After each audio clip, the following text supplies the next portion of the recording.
it's Niamh here from Tully Nurseries, the home of Bella Bloom, and we're so excited to launch Hebe Mint Chocolate nationwide this week. It's a beautiful new plant.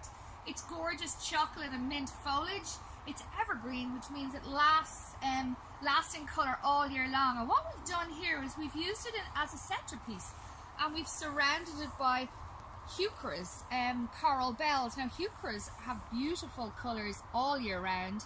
It's a really nice idea that to consider foliage, you don't always need flowering plants in your garden.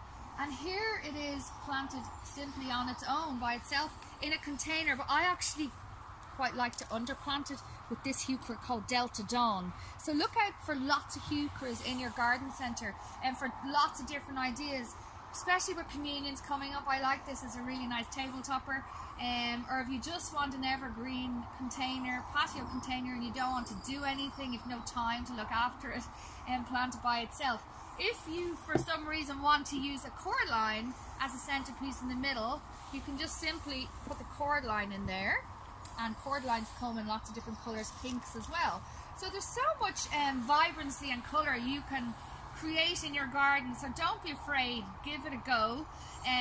These are Irish grown, Board BIA quality approved plants, and go out there and buy Hebe Mint Chocolate in the lovely gift wrap this weekend.